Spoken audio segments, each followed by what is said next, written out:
एक बार भगवान भोलेनाथ पृथ्वी लोक पर भ्रमण के लिए गए तो उन्होंने एक युवा को देखा। वह ईश्वर को दोष देता जा रहा था। वह अपने जीवन से निराशा था, दुखी था। तब भगवान शंकर बौद्ध भिक्षु का रूप धारण करके उसे युवा को असली दुख के बड़े में ज्ञान देते हैं कि असली दुख क्या होता है। अगर आप यह कहानी सुन रहे हैं तो पूरा सुनिए। इस कथा को आधा अधूरा छोड़कर जान की गलती मत करेगा, इसलिए इस कथा को पूरा सुन। आप शिव भक्ति हैं तो भोलेनाथ का अंदर ना करें। सुख और दुख एक ही सिक्के के दो पहलू है, यह बात तो आपने सुनी ही होगी। सुख और दुख हमारे जीवन में लगातार आते ही रहते हैं और हमें लगता है कि हमारे जीवन में हजारों दुख हैं, हजारों समस्याएं हैं। लेकिन अगर आप वास्तविक तौर पर देखें, अगर आप इस बात को अच्छी तरह से समझें, तो आप यह समझ पाएंगे कि हमारे जीवन में केवल एक ही दुख होता है। और दुख क्या है वो हम इस कहानी के मध्य से जानेंगे। और उसे दुख का निवारण, उसे दुख का समाधान क्या है वो भी हम इस कहानी में ही जानेंगे। तो इस कहानी के अंत तक जरूर बने रहिए। एक समय की बात है, एक गांव में एक व्यक्ति राहत था। उसका नाम सोनू था। वह बड़ा आलसी था और अपने जीवन से बहुत निराशा था। और उसका कारण यह था कि उसने अब तक अपने जीवन में कुछ भी हासिल नहीं किया था। वह कुछ भी नहीं करता था। उसके घर वाले भी इस बात से बहुत परेशान रहते थे। वे चाहते थे कि वे बाहर जाकर कुछ अच्छा काम करें, कोई अच्छी नौकरी कर ले, लेकिन वह उनकी एक नहीं सुनता था। घर वाले दूसरों का उदाहरण देकर उसे तानी मारते थे, उसे तरह तरह की बातें कहते थे, लेकिन उसे कोई फर्क नहीं पड़ता था। जबकि उसके सारे मित्र कामयाब हो चुके थे। कोई अच्छा व्यापार कर रहा था तो कोई अच्छी नौकरी कर रहा था। जी करण जब भी वो लोग मिलते तो वे लोग अपनी बाढ़ चढ़कर बनाई किया करते हैं, लेकिन सोनू कुछ नहीं करता था। जी करण जब भी कोई उससे पूछता कि तुम क्या कर रहे हो तो वह कुछ नहीं का। पता उसे यह खाने में बहुत शर्म महसूस होती थी कि वह कुछ नहीं करता। वह हमेशा सबसे केवल एक ही बात कहता था कि मैं कोशिश कर रहा हूं, लेकिन उसकी कोशिशें का कोई भी फल किसी को नजर नहीं आ रहा था। देखते ही देखते अब ऐसा समय आ चुका था कि सोनू सभी से मुंह चपटा फिरता, ताकि कोई उसे यह ना पूछ ले कि तुम क्या करते हो। जी करण वह कभी किसी के सामने भी नहीं आता था। धीरे धीरे उसका मां दुखी होने लगा था। वह बहुत निराशा रहने संगीत लगा। धरती पर बोझ है। जी करण वह अपने आप को बहुत अकेला महसूस करता, बहुत तन्हा महसूस। एक दिन तो उसके मां में यह भी विचार उत्पन्न होने लगे कि मेरे हाथों में कुछ नहीं है तो मैं क्या कर सकता हूं। अकेले बैठकर वह रोता रहा और भगवान को दोष देता रहा। एक दिन छुपता छुपाते वह घर से निकालकर कहानी जा रहा था। तभी उसने रास्ते में देखा कि एक बौद्ध भिक्षु लोगों को प्रवचन दे रहे हैं और प्रवचन में वह दुख की बातें कर रहे हैं। सोनू कुछ डर के लिए अपना मुंह छुपकर वहीं पर खड़ा हो गया ताकि उसे कोई देख ना ले, और चुपचाप भी उन भिक्षु की बातें सुन रहा था। बौद्ध भिक्षु सभी को प्रवचन में कह रहे थे कि दुख हमारा सबसे बड़ा साथी है। हमें दुख अपने जीवन के बड़े में समझता है और हमें सही जीने का तरीका संगीत। बल्कि आप दिन भर दिन और कमजोर होते जाएंगे, निराशा होते जाएंगे। सोनू छुप छुप कर उन बौद्ध भिक्षु की ये सारी बातें सुन रहा था। जैसे ही उपदेश खत्म हुआ, वह उन बौद्ध भिक्षु के पास पहुंच उन्हें प्रणाम करके वह कहता है महात्मा, अभी आप कुछ डर पहले दुख को गुरु बता रहे थे। आप कह रहे थे कि दुखों से हमें सीखना चाहिए, हमें उन्हें अपना गुरु बनाना चाहिए। लेकिन मैं भी तो अपने दुखों से परेशान हूं, अपने जीवन से परेशान हूं। मैंने अब तक जो दुख झेला है, मुझे तो कभी ऐसा प्रतीत नहीं हुआ कि मेरे दुख मुझे कुछ सिखा रहे हैं, बल्कि मुझे तो हमेशा यही लगता है कि वो मुझे पीड़ा दे रहे हैं, तकलीफ दे रहे हैं। पर दुख की पीड़ बहुत भयंकर होती है। ऐसा लगता है अब इसके बाद हमारा जीवन समाप्त हो जाएगा, इसके बाद हमें कुछ नहीं मिलने वाला, और यहां तक कि हमें मृत्यु भी उसके सामने कम लगती है। जब लोग तानी मारते हैं, जब लोग यह कहते हैं कि तुम क्या कर रहे हो, तो मां बहुत ठिस पहुंचती है और मैं उनसे कुछ नहीं का पता। सोनू की यह सारी बातें सुनकर वो बौद्ध भिक्षुक सोनू से कहते, और तुम दुख के बड़े में ऐसी बातें। सोनू ने अपने ऊपर भी दी हुई सारी बातें उन बौद्ध भिक्षु को बता दी और खाने लगा, है महात्मा, क्या आपके पास मेरे दुख का कोई समाधान है? सोनू की यह बात सुनकर वो बौद्ध भिक्षु मुस्कुराने लगे और सोनू से कहते हैं, बेटा, जब तुम्हारे जीवन में कोई असली दुख है तब तुम मेरे पास आना, मैं इसका समाधान तुम्हें अवश्य बताऊंगा। उन बौद्ध भूषण यू की सोनू थोड़ा सा अचरज में पद गया। उसे यह समझ नहीं ए रहा था कि क्या उसने अब तक जो दुख झेला है वह असली दुख नहीं है। उसने जो अब तक पीड़ा ही सही है, जो तानी सही है, जो तकलीफें उठाई हैं, क्या वह असली दुख नहीं है? आगे वह मां ही मां अपने आप से कहता है कि जब मुझे मेरे अपने नहीं समझ पे तो ये बौद्ध भिक्षु मुझे क्या समझेंगे। इतना सोचकर वह वहां से चला गया। सभी लोगों के तानी सुन सुनकर सोनू बहुत तक चुका था, तो बहुत निरसा हो चुका था। जी करण उसने निर्णय लिया कि वह अब कुछ करके दिखाएगा। उसने अपने पिता से थोड़ा सा रुपया लिया और उसे रुपया से उसने एक व्यापार शुरू किया। उसके पिता बहुत खुश थे कि कम से कम मेरा बेटा कुछ करने का प्रयास तो कर रहा है, लेकिन उसे व्यापार में कोई सफलता नहीं मिल रही थी। जी करण वह बहुत ही हताश हो चुका था, वह बहुत निराशा हो चुका था। उसे यह समझ नहीं ए रहा था कि वह क्या करे, किस तरह से अपने व्यापार को आगे बढ़ाए। तभी उसके पिता ने उससे कहा, बेटा कोई बात नहीं, इसी तरह से प्रयास करते रहो, आज नहीं तो कल सफलता अवश्य मिलेगी। सोनू ने अपने पिता की बात मानी और अपने व्यापार में और भी कभी मेहनत करने लगा। धीरे धीरे उसे सफलता मिलने लगी और फिर उसने रफ्तार पकड़ ली। देखते ही देखते केवल 3 सालों के अंदर वह एक बहुत बड़ा व्यापारी बन गया। अब उसके पास धन दौलत की कोई कमी नहीं थी। लोग जो उसे पहले नापसंद किया करते थे, अब उसे पसंद करते थे, उसकी चिंता करते थे, उसके कार्यों की सराहना करते थे। उसके माता पिता भी अब अपने बेटे से बहुत खुश थे और उसकी सफलता से वे अत्यंत प्रसन्न थे। धीरे धीरे सोनू के मित्रों के संख्या लगातार बढ़ती जा रही थी। सोनू के कुछ मित्रों ने उसे यह भी सलाह दी कि उसे अपना व्यापार और तेजी से बढ़ाना चाहिए, उसे और फैलाना चाहिए। जब तुम आज केवल इस नगर के सबसे बड़े व्यापारी हो, तब तुम इतना खुश हो, तुम्हारे साथ ये सारे लोग हैं। वहीं पर तुम सोचो कि जब तुम इस राज्य के सबसे बड़े व्यापारी बन जाओगे, तब तुम्हारे यहां पर लोगों की भीड़ लग जाएगी। लोग तुमसे मिलने के लिए समय निकलेंगे। यहां तक कि इस राज्य का राजा भी तुमसे मिलना चाहेगा, तुम्हारी तारीफ करेगा, और यदि कभी ऐसी जरूर आ पड़ी तो वह तुमसे धन भी लेने के लिए अवश्य आएगा। सोनू को अपने दोस्त की यह बात बहुत पसंद आई। सोनू ने सोचा कि मेरे मित्र सही कह रहे हैं, मुझे अपने व्यापार को और बड़ा करना चाहिए और फैलाना चाहिए, तभी तो हर कोई मेरे बड़े में जान सकेगा, हर कोई मुझे पहचाना। संगीत जी करण उसने कुछ अनुचित कम उठा ताकि उसका व्यापार जल्दी से जल्दी और बड़ा हो जाए। उसने कई लोगों से अधिक मंत्र में धन उधार ले लिया, जिससे उसके ऊपर अब काफी ऋण हो चुका था। और इतना ही नहीं, वो यहां पर नहीं रुक, उसने अधिक से अधिक मुनाफा कमाने के चक्कर में अपने माल की गुणवत्ता को भी खराब कर दिया, जिससे अब उसके माल में वह बात नहीं रह गई थी जो पहले हुआ करती थी। लेकिन वह अपने मित्रों की बात सुनता रहा, जैसा उसके मित्र कहते थे वो वैसा ही करता चला जा रहा था। यहां तक कि उसने अपने व्यापार को और भी तीव्रता से बढ़ाने के लिए अपने दूसरे छोटे व्यापारियों के खिलाफ षड्यंत्र भी रचना शुरू कर दिया। जी करण उसके मां में अब पहले जैसा वह सुकून नहीं था। उस तरह से उसका व्यापार पूरे राज्य में फैल जाएगा और वह इस राज्य का सबसे बड़ा व्यापारी बन जाएगा। जी करण वह दिन रात केवल इसी मेहनत में लगा रहा। वह किसका व्यापार जल्दी से जल्दी और बड़ा हो जाए।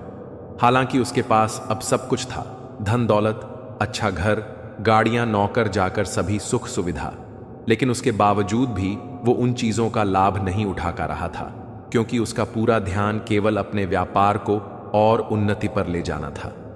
एक दिन सोनू अपने रथ पर बैठकर एक मार्ग से होकर गुजर रहा था।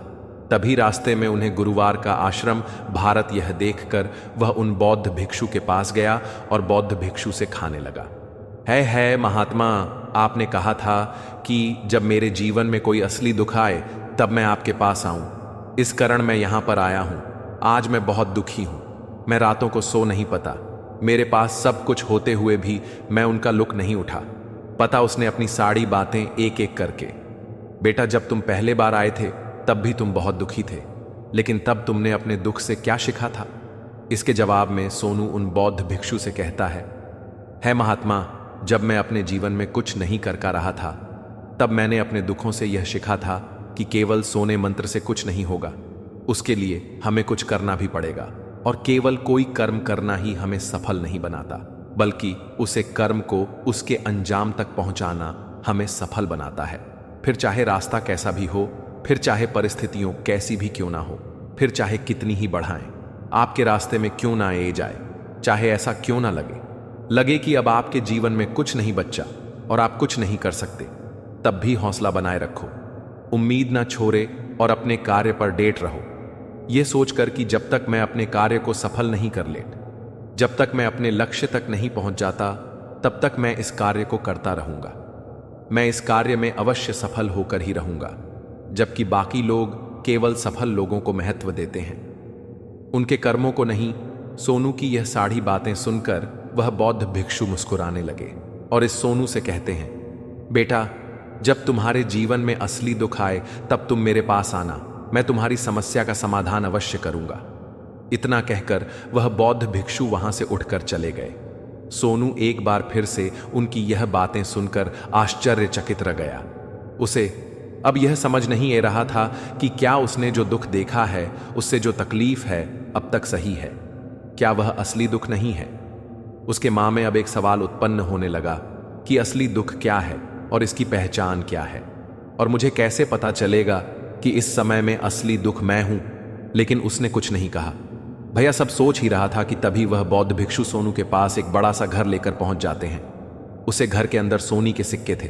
उसे घर को देते हुए वह बौद्ध भिक्षु सोनू से कहते हैं, बेटा, तुम इसे उसे पर के नीचे ढाबा दो, क्योंकि ये मेरे किसी कम का नहीं है। जब मुझे इसकी जरूर पड़ेगी तब मैं वहां से खोद कर इसे निकलेगा, लेकिन अभी के लिए इसे वहां पर मिट्टी के नीचे ढाबा दो। सोनू ने उसे बौद्ध भिक्षु की बात मान ली और वो घर उसे पर के नीचे जाकर मिट्टी में दबा दिया। इतना करके वह गुरु को प्रणाम करता है और वहां से वापस अपने घर की ओर लौट जाता है। धीरे धीरे समय बिताता गया। समय के साथ साथ सोनू व्यापार में और भी ज्यादा उन्नति कर चुका था, लेकिन माल की गुणवत्ता अच्छी ना होने के कारण अब उसके व्यापार में घाट होने लगा। और धीरे धीरे ऐसा समय आया कि उसका व्यापार पूरी तरह से चौपट हो गया। लेकिन वह तो यह सोचकर निश्चित था कि उसने जो कुछ भी कर्ज लिए हैं, वो कर्ज उसने अपने मित्रों से लिए हैं। जी करण, वह उन्हें लौट आने में थोड़ी डर अवश्य कर सकता है। वह तो यह सोच रहा था कि उसके मित्र उसका बुरे समय पर साथ देंगे, लेकिन सबसे पहले उसके मित्र ही उससे अपना कर्ज वापस लौटने की मांग करने लगे। तब सोनू को एहसास हुआ कि कोई भी अपना नहीं है। उसने अपने मित्रों से उसे कर्ज को लौटाने के लिए थोड़ी सी मोहलत मांगी, लेकिन सोनू के किसी भी मित्र ने उसे कर्ज लौट के लिए वह मोहलत नहीं दी, बल्कि वे लोगों से जान से करने की धमकी देने लगे अपने मित्रों के मुंह से। यह सब सुनकर सोनू बहुत ही आश्चर्यचकित रह गया। वह जो कुछ सोच रहा था सब कुछ उल्टा पद गया। जी, व्यापार के चलते उसके इतने मित्र बने थे, इतने शुभचिंतक बने थे, वे सब उससे दूर जान लगे थे। हर कोई उससे पीछा छुड़ाना चाहता था, कोई भी उसका साथ नहीं देना चाहता था। धीरे धीरे उसकी सारी संपत्ति नीलम हो गई। अब उसके पास कुछ नहीं बचा था। वह सड़क पर आ चुका था। उसने हार मानकर अपने माता पिता से कहा, पिताजी, मेरी मदद कीजिए, मेरे ऊपर बहुत कर है, मुझे उसे लौटना है, कृपा करके मुझे थोड़ा सा धन दे दीजिए। इस पर सोनू के पिता ने सोनू से कहा, बेटा, मेरे पास तो ले देकर बस यही एक छोटा सा घर है। अगर यह अभी मैं तुम्हें दे डन, यदि मैं इसे भी बीच डन, तो मैं और तुम्हारी मां कहां रहेंगे? हमें भी दर दर की ठोकें खानी पड़ेगी, हमें भी सड़कों पर भीख मांगनी पड़ेगी। ले देकर अब हमारे पास केवल यही संपत्ति बची है, इसलिए मैं तुमसे क्षमा मांगता हूं अपने माता पिता के मुख से। यह सुनकर सोनू चुपचाप वहां से चला गया और मां वह सोच रहा था कि अब मेरे पास कुछ नहीं, बच्चा जो था वह तो सब लूट गया, बर्बाद हो गया। अब मैं जी कर क्या करूंगा? अब मेरे पास केवल एक ही रास्ता है जिससे मैं अपने कर्जदारों से अपना पीछा चढ़ सकता हूं। यह सोचता हुआ वह एक ऊंची पहाड़ी की ओर पहुंच वह पहाड़ी पर चढ़ता ही जा रहा था कि तभी उसे याद आया कि उन बौद्ध भिक्षु ने कहा था कि जब तुम पर असली दुख आए तभी तुम मेरे पास आना, मैं तुम्हारी समस्या का समाधान अवश्य करूंगा।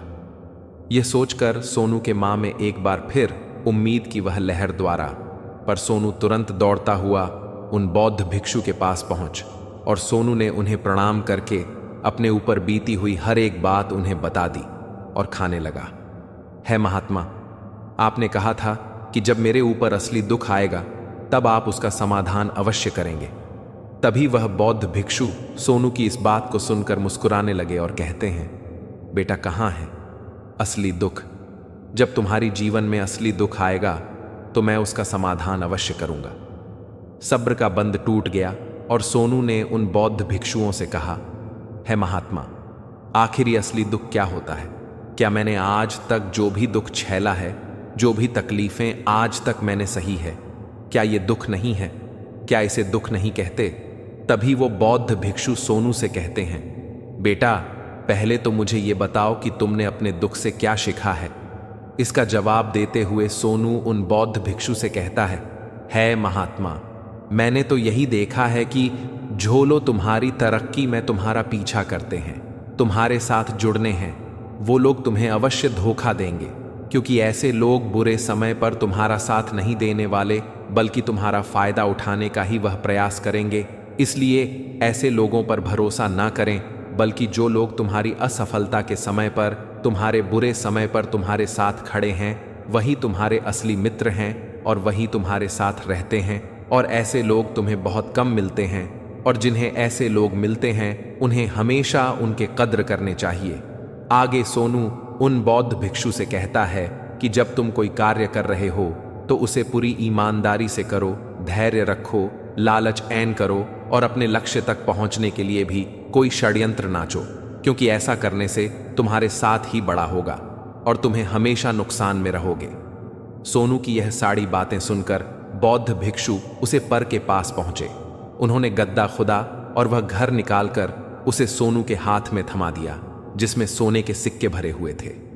वह सोनू के हाथ में थमाते हुए उन बौद्ध भिक्षुओं ने कहा, लो इसे पकड़ो, और जब तुम्हारे जीवन में असली दुख आए तब तुम मेरे पास आना, मैं इसका समाधान अवश्य करूंगा। लेकिन उसने अपने हाथों में पैर हुए उसे घर को देखा, जिसके अंदर सब यही रह गया। अब सब कुछ खत्म हो चुका था और सोनू की मां अब बहुत बेचैन हो रही था। उसके मां में हजारों सवाल उत्पन्न हो रहे थे और वह अपने आप को बहुत अकेला महसूस कर रहा था। उसे बहुत खाली सा लग रहा था। उसने इधर उधर देखा लेकिन उसे कुछ समझ नहीं आया। तभी उसे उन बौद्ध भिक्षु की याद आई। वे तुरंत ही भाग भाग उन बौद्ध भिक्षु के पास पहुंच उसे देखते ही उन बौद्ध भिक्षु ने सोनू से सवाल किया और कहा, क्या बात है बेटा, क्या कोई फिर से दुख आज पर है? तभी सोनू ने कहा, नहीं गुरुदेव, अब तो सब ठीक है, लेकिन आज मेरे माता पिता की मृत्यु हो गई और मैं बहुत अकेला महसूस कर रहा हूं। मैं बहुत दुखी महसूस कर रहा हूं, जैसे कुछ खाली सा है, जैसे कुछ अकेलापन सा। तभी वह बौद्ध भिक्षु सोनू से कहते हैं, बेटा इसमें दुखी होने वाली बात क्या है? यह तो जीवन है, एक दिन तो सभी को जाना है। यहां पर कोई रहने नहीं आया और ना ही कोई रहेगा। हम सब एक ना एक दिन मृत्यु को प्राप्त हो ही जाएंगे, और मृत्यु कब आएगी यह किसी को नहीं पता। हो सकता है कि तुम्हारी मृत्यु कल ही हो जाएगी या फिर आज और अभी। यह सुनकर सोनू आश्चर्यचकित रह गया। उसने उन बौद्ध भिक्षु से कहा, है महाराज, आप यह क्या कह रहे हैं? मैं तो अभी जवान हूं और मुझे तो अभी अपनी पूरी उम्र जीना है। मैं तो जीना चाहता हूं, कुछ करना चाहता हूं, और आप कह रहे हैं कि मैं कभी भी मृत्यु को प्राप्त हो सकता हूं। इस पर वो बौद्ध भिक्षु सोनू से कहते हैं, बंदे, इस ब्रह्म में मृत्यु केवल बूढ़े को आई है क्या बूढ़ों? सामने तो उनके जवान बच्चे तक मर जाते हैं। मृत्यु कभी किसी की उम्र देखकर नहीं आई और ना ही किसी को बताकर आई है। उन बौद्ध भिक्षु के मुख से यह सारी बातें सुनकर सोनू और भी ज्यादा बेचैन हो गया और वह चुपचाप वहां से चला गया। उसके मां का वह खालीपन अब भी वैसे ही था। वह भी अपने आप को बहुत अकेला महसूस कर रहा था। उसके बाद से उसका मां अपने व्यापार में भी नहीं लगता। जब भी वह कोई कार्य करता तो उसके मां में देर सारे प्रश्न उठने लगता है। वो क्या कर रहा है, क्यों कर रहा है, और उसने इस कार्य को क्यों किया। उसके मां में अब एक और प्रश्न उत्पन्न होने लगा था, क्या हम यहां पर केवल इसीलिए आते हैं कि इस जीवन को भिगे और एक दिन मृत्यु को प्राप्त हो जाए? वह यह समझ नहीं पा रहा था कि जीवन का असली मतलब क्या है। उसने कई विद्वानों से पूछा, अपनी तरफ से जो मुमकिन हो सकता था खोजबीन की, लेकिन उसे कोई भी जवाब नहीं मिल कर रहा था। और जब उसे कोई जवाब नहीं मिला तो उसका दुख और भी बढ़ गया। जी करण उसके मां की बेचैनी और भी बढ़ चुकी थी और उसे यह समझ नहीं आ रहा था कि वह क्या करे, कहां जाए, किस पूछे। तभी उसे फिर से उन बौद्ध भिक्षु की याद आई। पहुंच और उसने अपने मां की सारी बातें उन गुरुवार को बता दी। तभी वह बौद्ध भिक्षु मुस्कुराने लगे और सोनू से कहते हैं, बेटा, आज पहले बार तुम्हारे जीवन में असली दुख उत्पन्न हुआ है। वास्तव में तो यही है जिसे हम दुख कह सकते हैं, जो दुख कहलन लायक है कि हमें पता ही नहीं हम क्या कर रहे हैं, कहां जा रहे, क्यों जा रहे हैं, वो कौन है, क्या है, हम क्या करना चाहते हैं। तभी सोनू ने कहा, है महात्मा, मेरे इस दुख का समाधान कीजिए, मुझे इस दुख का निवारण दीजिए। तभी वह बौद्ध भिक्षु सोनू से कहते हैं, हम सबके अंदर क्रोध, लालच, लाभ जैसी कई वासनाएं हमारे अंदर घर घर के बैठ जाती हैं। जी करण, हम अपने जीवन को टुकड़ों में जीते हैं और हमारी चेतन कभी एक नहीं हो पाती। हम कभी एक जगह सोच नहीं पाते, समझ नहीं पाते और हमारी ऊर्जा शक्ति भी पूरी तरह से चिन्ह भिन्न हो जाती है। और आजकल के दौर में हमारे पास तो इतना भी समय नहीं कि हम एक पाल निकाल करके, एक पाल के लिए मोड़ कर अपने आप को देख सकें, अपने आप को समझ सके। वास्तविकता में हर कोई यहां पर अपने जीवन भर केवल दुख दुख का कर चिल्लाता राहत है, उसका समाधान निकालना का हर मुमकिन प्रयास करता है। लेकिन जिसे हम दुख समझते हैं वह तो दुख है ही नहीं, तो इसका समाधान आपको कहां से मिलेगा। यह तो परिस्थितियों हैं जिसके कारण हम अपने आप को दुखी समझते हैं। जैसे हम एक स्थिति से निकलते, हम किसी दूसरी स्थिति में फैंस कर रह जाते। जी प्रकार हम पहले समस्या का सामना करते हैं, इस प्रकार हम दूसरी समस्या का भी सामना करते रह जाते हैं। और जब हम इन परिस्थितियों से हार मान लेते हैं, जब हमें लगता है कि अब कोई रास्ता नहीं बचा, तब हमारे सामने हमें केवल एक ही रास्ता नजर आता है और वह है मृत्यु। लेकिन यह कोई समाधान नहीं है, यह कोई रास्ता नहीं है। इसलिए यदि आप सचमुच अपनी समस्याओं का समाधान चाहते हैं तो अपने आप को इकट्ठा करना सीखें, अपनी ऊर्जा को इस संसार में वापस कीजिए, उसे एक कर और अपने ऊपर ध्यान लगा। मृत्यु से पहले अपने आप को पहचानो, अपने आप को जानो, अपने आप को बिखरने ना दो। तभी सोनू बौद्ध भिक्षु से कहता है महाराज, तो क्या हमें इस जीवन को नहीं जीना चाहिए? क्या हमें अपनी इच्छाओं को नहीं पूरा करना चाहिए? तभी वह बौद्ध भिक्षु सोनू के इस सवाल का जवाब देते हुए कहते हैं कि हमें किसी से भी लगाव नहीं रखना चाहिए, हमें अपनी इच्छाओं को मार देना चाहिए, हमें संपत्ति इकट्ठा नहीं करनी चाहिए, क्योंकि हम मनुष्य की इच्छाएं, कामनाएं, वासनाएं ऐसे होती हैं जैसे मानो कि एक पर्वत से गिरता हुआ झरना, जी पर किसी का नियंत्रण नहीं है शिवाय देखते रहने की और परेशान होने के। लेकिन जब तुम अपने ऊपर ध्यान देने लगता हो तब तुम अपने आप को पहचान जाते हो, समझ जाते हो, तब तुम इस पर नियंत्रण कर सकते हो। तब इच्छाएं भी तुम्हारे वाश में होती हैं और फिर तुम चाहे तो उन्हें छांव पूर्ति भी अवश्य कर सकते हो। गुरुदेव की यह सारी बातें सुनकर सोनू ने गुरुदेव से कहा, है महाराज, आपका बहुत बहुत धन्यवाद। आपने मेरी सबसे बड़ी समस्या का समाधान आज कर दिया है। मैं आज से अपने आप को एकत्रित करूंगा। गुरुदेव, मानव शरीर में बहुत ऊर्जा है, बहुत शक्ति है।